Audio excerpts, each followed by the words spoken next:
الرحمن الرحيم وبه نستعين وصلى الله على محمد وآله الطاهرين. أما بعد فقد قال الله سبحانه تبارك وتعالى في كتابه المبين وهو أصدق الصادقين. بسم الله الرحمن الرحيم.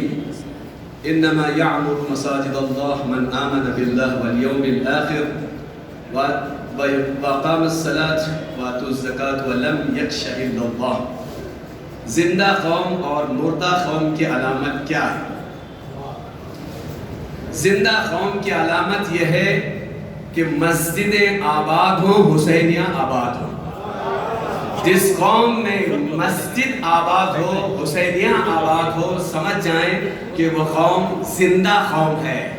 اسی لیے پروردگار نے عمارت کا لفظ استعمال کیا. یعمرو، آباد کرتے ہیں وہ لوگ جن کے پاس 5 کوالٹیز، 5 ویلیوز ہوتے ہیں، جن کے پاس 5 کیریکٹرز اور 5 ویلیوز ہوتے ہیں، وہی مسجد کو آباد کرتے ہیں. سب سے پہلی کوالٹی من آمن باللہ، جو اللہ پر ایمان رکھتے ہیں اور روز آخرت پر ایمان رکھتے ہیں، نماز پڑھتے ہیں، زکوٰۃ دیتے ہیں، دنیا کی کسی طاقت سے نہیں ڈرتے مگر اللہ سے ڈرتے ہیں.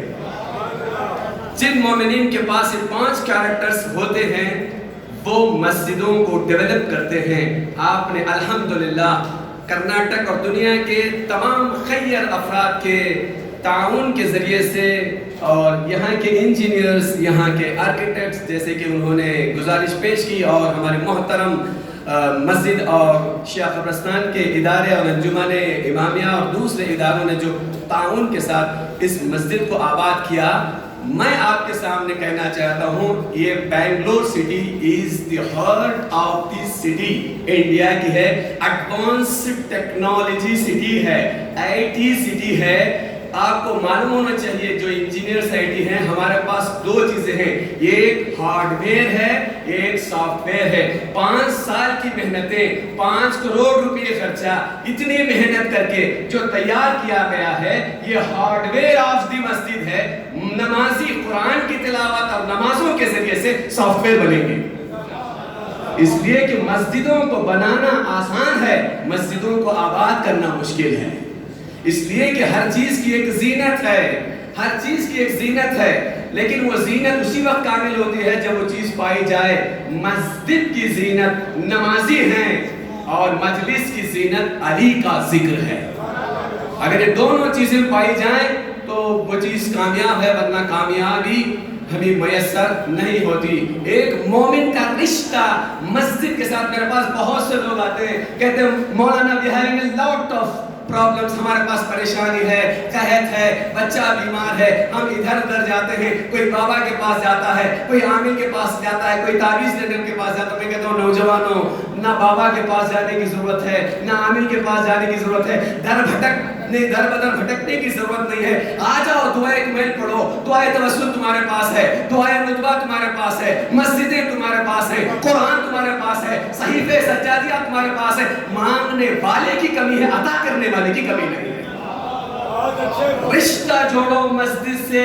جس قوم کا رشتہ مسجد سے جڑا ہوتا ہے وہ زندہ قوم ہوتی ہے. دنیا کی کوئی طاقت اسے زیر نہیں کر سکتی. جب تک ان مسجدوں میں، ان خطبوں میں روح ہے، عبادت نہ ہو، کوئی فائدہ نہیں ہے. انسان نماز تو پڑھتا ہے، روزہ رکھتا ہے، حج رکھتا ہے. پروردگار عالم نہ ہمارے نمازوں کا محتاج ہے، نہ ہمارے روزوں کا محتاج ہے، نہ ہمارے حج کا محتاج ہے. وہی نماز ہے جس نماز سے کردار میں تبدیلی آ جائے. وہی روزہ ہے جس روزے کے ساتھ انسان کے اندر تقوی کا پاور پیدا ہو جائے. وہی حج کامیابی کی طرف ہمیں گامزن کر سکتی ہے کہ حاجی حج کرنے کے بعد آئے تو اس کی زندگی میں تبدیلی آ جائے. یہ بہت ہی بہترین دن ہے کہ جہاں پر ہمارے مرجع عالی قدر کے وکیل بھی تشریف فرمائیں، کرناٹک کے ائمہ جمعہ ہیں اور معزز شخصیات ہیں. بہترین جگہ، بہترین موقع اور بہترین زمان و مکان یہاں پر ہے. لہٰذا اس سے بہتر خوشی کا موقع نہیں ہو سکتا. میں آپ کو جیسے میں نے کہا کہ اپنے مشکلات کو حل کرنا ہے تو ایک جملہ میں ہمیشہ کہا کرتا ہوں، اپنے ذہن میں سونے کے حروف سے لکھنے کی کوشش کریں. وہ کیا ہے؟ اگر اپنے مشکلات کو حل کرنا چاہتے ہیں اول وقت مسجد میں نماز جماعت، اول وقت مسجد میں نماز جماعت، اول وقت نماز پڑھیں گے تو اللہ کی طرف سے ساری برکتیں جو ہے آپ کی زندگی میں نازل ہو جائیں گے، پریشانیاں ختم ہو جائیں گے، خوشحال زندگی کے ساتھ آپ آگے بڑھیں گے۔ دوسرے مسجد میں نماز پڑھنا، چھٹے امام جعفر صادق علیہ السلام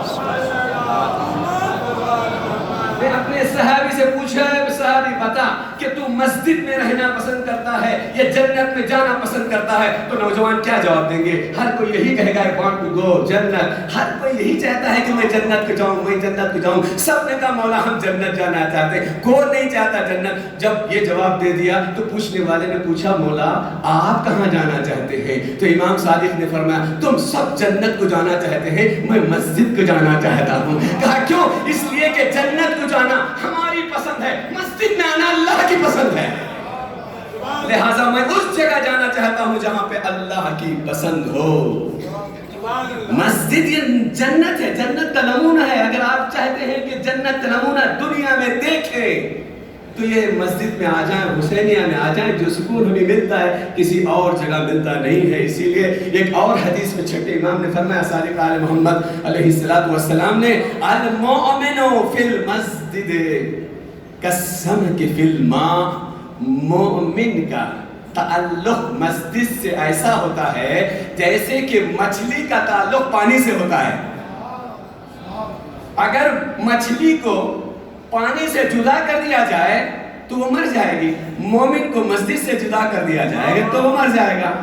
آیت اللہ امین سے سوال کیا، آغا ہاؤ اٹ از پاسبل، مولا علی 1000 رکعت ایک رات میں پڑھتے تھے، ہاؤ اٹ از پاسبل؟ ان کے شاگرد نے ان سے سوال کیا تو ایک مرتبہ آیت اللہ امین نے کہا میرے شاگرد جا ذرا ایک لوٹا پانی لے کر آ، وضو کیا، وضو کرنے کے بعد نماز پڑھنے کو شروع کیا انہوں نے، اور رات بھر صبح ہوتے ہی 1000 رکعت نماز ختم ہو گئی۔ آیت اللہ امین نے کہا 1400 سال کے بعد علی کا غلام علی کا نام لے کر 1000 رکعت نماز پڑھ سکتا ہے تو علی کیوں نہیں پڑھے گا؟ اس کے بعد انہوں نے اپنے شاگرد سے سوال کیا، میرے شاگرد یہ بتا کہ دنیا کا سوئمر سب سے بڑا جو سوئمر ہے وہ کتنا تیرتا ہے؟ کسی نے کہا 2 گھنٹے 3 گھنٹے 4 گھنٹے۔ فلپین کا ایک سوئمر جس نے 12 گھنٹے تک تیرا تو اس کو انٹرنیشنل نوبل پرائز سے نوازا گیا۔ کہا 12 گھنٹے تک اگر کوئی تیرے سوئمر تو اسے نیشنل انٹرنیشنل ایوارڈ۔ اس کے بعد وہ اپنے شاگرد سے سوال کرتے ہیں، بیٹا یہ بتا کہ مچھلی کا بچہ جو ابھی پیدا ہوا ہے وہ کتنے گھنٹے تیرتا ہے؟ تو اس نے کہا کہ 24 گھنٹے۔ کیوں؟ اس لیے کہ مچھلی کی حیات کا نام پانی ہے، مومن کی حیات کا نام مسجد ہے۔ اذان محترم اپنے کو مسجد سے متصل کرنے کی کوشش کریں، کنیکٹ کر دیں، جتنا ہم مسجد سے کنیکٹ کر دیں گے ہماری عبادتوں روحانیت آ جائے گی، ہم کامیاب ہو جائیں گے۔ اگر عبادت صرف عبادت ہو، اس میں روح عبادت نہ ہو، دیکھیے آج سارے دنیا کے مسلمانوں کا ایک مشکل مرحلہ ہے۔ وہ کیا مشکل ہے؟ اگر سارے دنیا کے مسلمانوں کا مشکل مرحلہ اگر ختم کرنا ہے تو یہ کہ ہم غدیر کو سمجھیں، قدیر اور ولایت سمجھ میں آ جائے تو خود بخود سارے مسائل میں حل ہو جائیں گے، آسانی کے ساتھ ہم جو ہے آگے بڑھ سکتے ہیں۔ لہٰذا روح ہے عبادت ہونا بہت ہی ضروری ہے۔ جہاں خطبے ہوتے ہیں، جہاں مجلسیں ہوتے ہیں، جہاں بیان ہوتے ہیں، اس کا اثر ہونا چاہیے۔ ایسا کیسے پتہ چلے کہ ہمارے خطبے میں، ہمارے مجلسوں میں، ہمارے تقاریر میں کتنا اثر ہے؟ دنیا کے ہزاروں نماز جمعہ میں خطبے دیے جاتے ہیں، مکہ میں خطبہ، حجاز میں خطبہ اور جو ہے مدینے میں خطبہ ہوتا ہے، لیکن دنیا ڈرتی نہیں۔ لیکن ہمارا رہبر خطبہ دیتا ہے تہران یونیورسٹی سے، ساری دنیا ڈرتی ہے اور اس کے اوپر اینالائز کرتے۔ کیوں؟ اس لیے کہ وہ خطبے جسمانی خطبے ہیں، یہ ولایتی خطبہ ہے۔ لہذا ولایتی خطبے کو قوی کریں، تقاریر کو قوی کریں، لوگ روح عبادت کو اپنے زندگی میں شامل کرنے کی کوشش کریں۔ الحمدللہ ہمارے کرناٹک میں پوٹینشیل بہت، lot of potential is there in our state, بہت پوٹینشیل ہے ہمارے اہل سنت میں بھی اور اہل تشیع میں بھی۔ آپ کو معلوم ہونا چاہیے کہ ہندوستان کا سب سے مالدار ادارہ اگر کوئی ہے تو وقف ہے، وقف بورڈ ہے۔ ریلوے کے بعد سب سے بڑے زیادہ پراپرٹیز جو ہیں وہ اوقاف میں ہے، لیکن ہماری حالت کیا ہو گئی ہے؟ ہم لوگ انتظار کر رہے ہیں، ہم کو ایک مسجد بنانا ہے کسی ایک شہر میں کرناٹک کے یا کسی دیہات میں عاشور خانہ بنانا ہے، کینیڈا والے کب آئیں گے، امریکہ والے کب آئیں گے، افریقہ سے کب آئیں گے، وہ لوگ ہمیں مسجدیں بنائیں گے، وہ پیسہ دیں ہمیں مسجد۔ ہماری مثال ایسی ہے کہ ہم لوگ اجالے میں سوئی گم کرے ہیں اور اندھیرے میں اجالے میں گم کر کے اندھیرے میں ڈھونڈ رہے ہیں۔ ہمارے پاس بہت پوٹینشیل ہے۔ آپ کے بنگلور میں وینسن مینر اور یہ آغا علی رضا پراپرٹی ہے، اور اس کے علاوہ جتنے پراپرٹیز ہمارے پاس پائے جاتے ہیں، ان کو اگر ڈیولپ کیا جائے صحیح طریقے سے تو وہ دن دور نہیں کہ نہ فقط ہم ہمارے اسٹیٹ کے بیکاری اور بے علمی اور ہمارے پرابلم کو حل نہیں کر سکتے، ہم افریقہ والوں کو اور امریکہ والوں کو پیسہ دے سکتے ہیں، لیکن اس کے لیے اتحاد کی ضرورت ہے، اس کے لیے اخلاص کی ضرورت ہے۔ کسی بھائی نے کہا اس کو ڈیولپ کرنے کے لیے کرک کو چھوڑنا ضروری ہے۔ جب تک ہمارے درمیان کرک ہوگی ہمارے کرناٹک کے زبان میں، اس وقت تک کسی طرح کا کوئی ڈیولپمنٹ ہونے والا نہیں۔ انشاءاللہ امید ہے کہ ہم سب مل کر جو کام شروع کیے ہیں، یہ مسجد سے ہمارا کام شروع ہوا ہے، ہم نے اوقاف سے کئی کام جو ہے کرنے کی کوشش کی ہے، بہت پیسہ جو ہے خود یہ مسجد قبرستان کمیٹی کو ریلیز کیا ہے، ایک اور بڑا پروجیکٹ یہ بنانے جا رہے ہیں۔ اللہ تبارک و تعالیٰ سے میں دعا کرتا ہوں اتحاد، اتفاق، ایثار، قربانی، جذبے کے ساتھ روز بروز ہماری کمیونٹی میں ترقی ہوگی۔ السلام علیکم۔